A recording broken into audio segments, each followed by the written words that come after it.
Hi friend, Megan here. I am sitting here at sunset in the cloud forest, and I'm going to share a little bit today about another update, but more of my own personal challenges and struggles and journey of being here. It's been over 3 months now, and I think the last update was like a month and a half ago. So, to be completely honest, my boys have dropped into the jungle. All of my boys, including Eric, have dropped into the jungle, and it just feels like it fits them like a glove, like fish to water. They're running around, active. The community here has just been like taking the boys under their wing and teaching them lots of things. On my Facebook, I post lots of pictures of them in tractors and harvesting things and dehydrating starfruit and finding really cool little creepy crawly bugs. So I, on the other hand, have really been struggling. I would say there were these moments that I would walk down into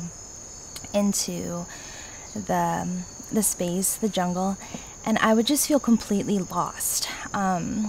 To give a little bit of background for people that don't know, I grew up in a small town. It was definitely surrounded by nature, but it was pretty suburban too. Some families were outside all the time. My family really wasn't. We did like camping trips where we would pack up a trailer, plug things in, spend a couple days or maybe a week, and leave. And that was like the most immersive thing that I had until I moved to Peru.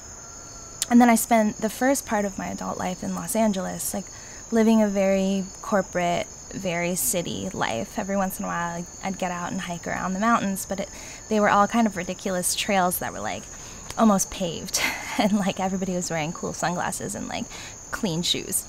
So that's my background. So I just realized like I felt so completely out of my wheelhouse. My professional skills that I had gained for 10 plus years really weren't that useful in the same way here. And then there was sort of the last 10 years of my life, which has been all around more esoteric stuff, spiritual stuff, healing, body work, massage, which is definitely translated. There's people that come down and they hold retreats here, and there's a lot of neighbors that we've gotten to know, and so I've been able to do massage and acupressure and energy work and help people with locked up shoulders. And there was a guy who had a lot of pain in his arm for months, and he came down and he left without pain. So he's been sharing with everybody to like come down. So people just show up, they bring me avocados, they bring me fruit, they make me lunch. It's been pretty amazing to sort of see that part of my skill set, my passions being used here. But there's this desire for me to really jump into the land. There's a desire for me to be like a wilderness girl, which saying it sounds kind of ridiculous. But I started watching these YouTube videos because that's what I've been spending some of my time doing, is almost retreating and hiding from it, because it is overwhelming sometimes. It is very uncomfortable at times. There are days I just want to rip my skin off from bug bites, or that I'm just so hot that I really don't feel the motivation to do much. So there was this YouTuber that I found, I think I say it Laziki, but it's definitely not said that way. And it's a Chinese YouTuber that lives out in the countryside, and she basically plants these beautiful things, takes them from like farm to table, creates amazing meals with them. I'm really not a big chef at all, home cook nothing. I do eggs and like pasta. Eric is really the cook in our house.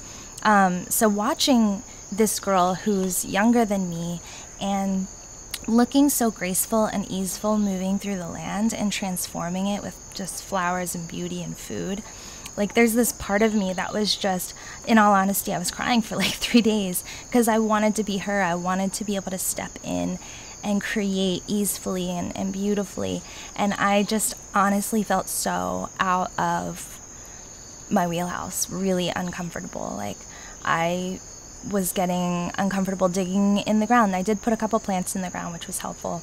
But I've what I've learned about myself is to go slowly. And the reason I'm sharing this is because I think a lot of people have this desire to like run off into the wilderness and like grow their own food. And I think it's growing and growing more and more. We've got lots of friends that are homesteaders or off-gridders or tiny house people, and we're like in different groups and things like that. And I do think that this idea is growing and it's growing momentum. And so we did it. We're here. And we're really thrilled to be here. And there's so many benefits that are here.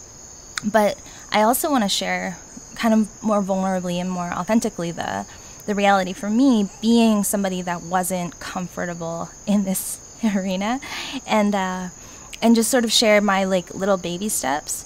So my first baby step was like not to be super hard on myself, because when I was crying watching this YouTuber, I realized that I was almost grieving not having the parents and the grandparents. Like this girl had learned how to do it. She knew it. She had practiced it. She learned it so little by little as she was growing up, and it was so natural to her.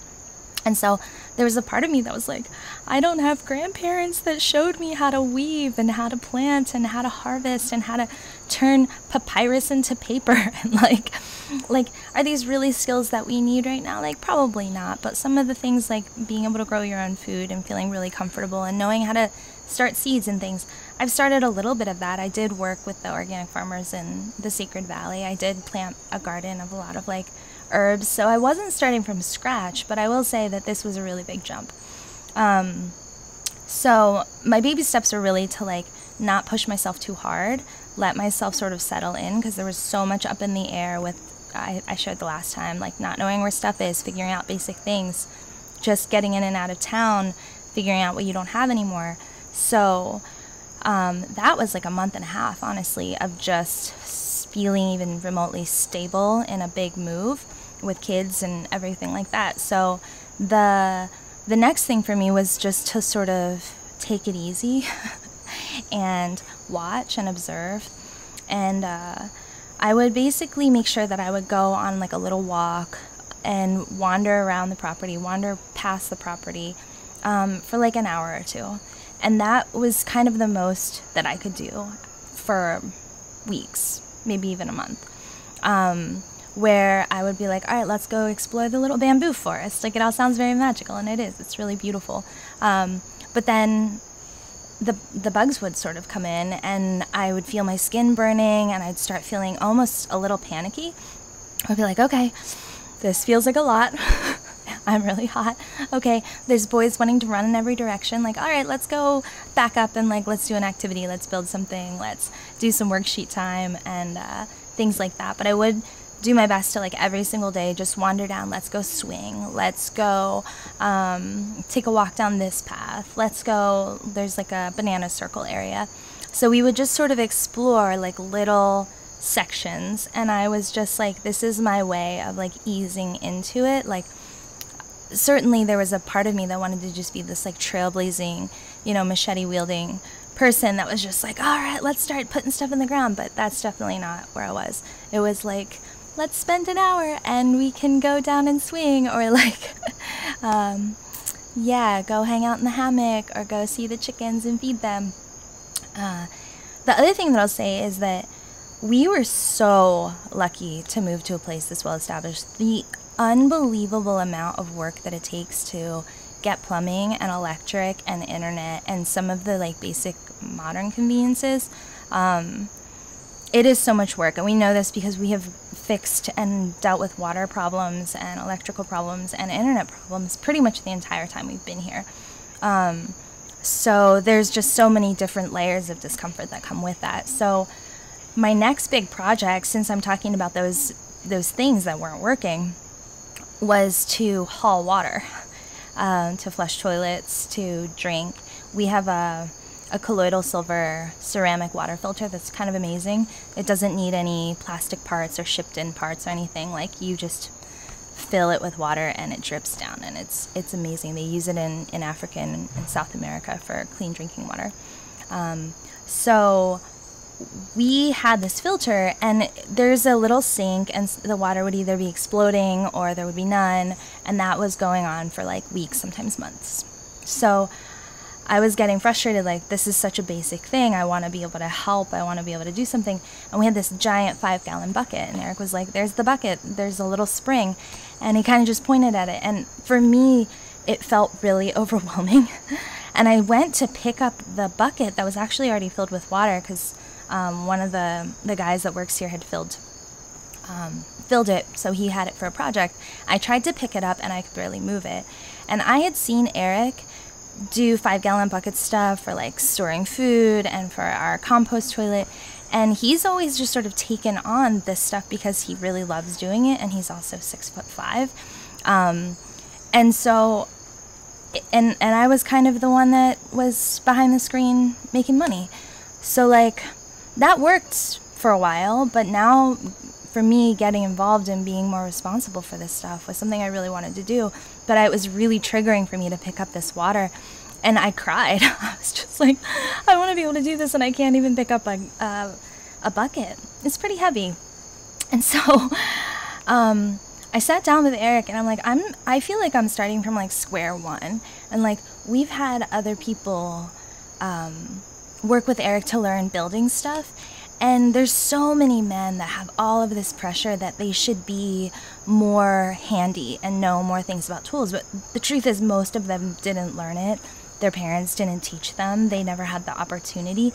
And to then try to pick it up and know things, even how to like fix a toilet, put in a shelf, whatever, it was really overwhelming for them. And we remember having a conversation, like talking about the shame that's involved of wanting to feel helpful and yet having no place to start and not even knowing how to turn the drill on, as something as simple as that, safely and with the right parts, right? So I was thinking back to that conversation being like, I kind of feel like I'm at step one. So it sounds really silly to just point to the bucket and say go, but like, I think I need to break this down a little bit. And like, he's like, why don't you get a smaller bucket that feels comfortable to you? And so it was a big deal for me to like go into town, buy a bucket, and it's like a 2.5-gallon bucket, and start there. So I started hauling back the water from this beautiful spring that's just coming straight down. I mean, it's crystal clear. We still do filter it because there are animals and things like that, and there are some other people that are neighbors, but maybe 2 or 3 from the source of the water. But I started hauling my own water, and I was really thinking about like the Buddhist phrase of just like chop wood, carry water. The way to just sort of connect and be of service and do these, to be present, is just show up for these basic and consistent things that are necessities for life. And so it was a really profound thing for me to go get a bucket of water every day and make sure that the water filter was filled. But that was really my step one. And then my step two was that I started noticing that the Jamaica fields, the hibiscus flower fields, which just happens to be my favorite tea in the world. It is one of the most medicinal, incredible, blood-building, blood-nourishing, detoxifying teas ever. I posted that one on Facebook too. I really encourage everybody to drink it every single day, and it's delicious. So I was like, oh my gosh, like here's this beautiful flower, and there's so many. I mean, people are harvesting them, but I can't even tell you. It's like as far as you can see, and you'll go and harvest for like an hour or two, and it looks like you haven't even touched it. So I started walking over to the area where the Jamaica was, so grateful that someone had planted it and didn't want it to go to waste. And so I took scissors because I didn't feel comfortable like chopping it with a knife. I sort of have a little bit of a fear around knives. And so I took my little scissors and I just started clipping. And so this is what they look like. They're really kind of wild and alien looking. But they grow so easily here. They don't take any care whatsoever.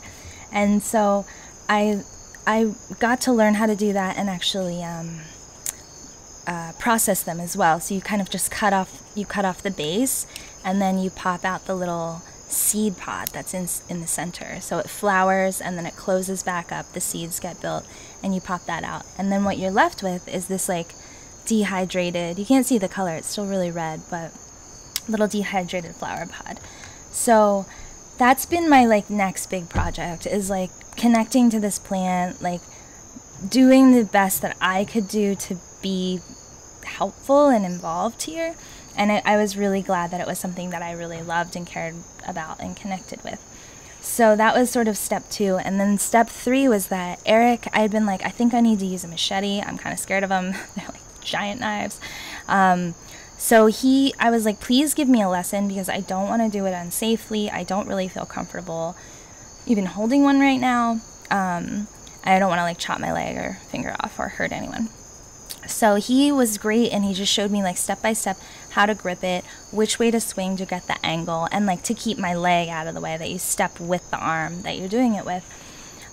So I started using the machete, and let me tell you, that actually was maybe the most empowering moment in my life. Like first, I kind of felt like a samurai. It felt really cool. And then the other thing was that, I don't know, I have this sort of metaphor of like keeping paths clear. I think it's really important that when you have a space, like you should keep your paths clear. I think that the energy moves through them better. I always sweep my little paths and I weed them, and my water path had closed up. And so I took the machete out one afternoon and I just started using it, and it was sweaty and I was getting bitten, and I felt pretty sore the next day. But it was just a really empowering moment for me to step into the land. So I bet it sounds pretty silly for people who are like living in the jungle or have grown up with it normally like this, and these are just things they do, and even people that are just more comfortable. There was one guy who came and stayed with us for a while, and he just was like, I feel alive here. He was so into it, and he just jumped in. There's another girl that moved down here, and like every single day I see her like doing amazing projects and harvesting and teaching the boys, and I just sort of sat there like I feel so out of my comfort zone, and also so uncomfortable like in my actual skin because it's hot and bitey. So that was my little sharing today about the reality for me. Like, we're posting all these beautiful pictures on Facebook, but I try to be really honest and authentic and give the whole story, at least from my perspective, that like Eric, it feels like he's lived here for 20 years. It feels like he's lived here forever. My boys too, like there wasn't even a beat. And for me, there was a lot of tears, and there was a lot of avoidance and trying to like run to comforts. And I had to tell myself, like, I live here now. This is crazy. And that transition has just been a lot harder than I thought. As much as I already moved to a developing nation, as much as I already moved to like a small town in Peru, this jump felt a lot more raw and like primal, and sometimes really dirty. It was muddy everywhere. So it's just been a lot about like me facing some of those discomforts and areas where I just don't feel very capable, and ways that I've tried to ease in. So if you are going through your own like big transition, I would say I really do like the slow way. I like the gentle way. I like the little by little, and remembering that I'm learning something new. And Eric was really helpful, and he was like, this is new to you. Like, don't be hard on yourself. Do what you can and see how it goes. And so far it's been nice. And there are still days that I feel wildly uncomfortable. But I will say, I'm going to share my bucket and my entire harvest. This is my 3rd or 4th one. And there's this really cool dehydrating system already set up. Like, we are so lucky. We are so cared for. There's a dehydrating system already set up. So I just pick them, pluck them, carry them, and then I put them in the dehydrator, and they come out as this absolutely beautiful tea that's like nature's best medicine. So I am really grateful for that whole process and being part of it. All right, so that's my little jungle update on the reality of what it is to be kind of a city girl and move to the middle of the jungle. All right.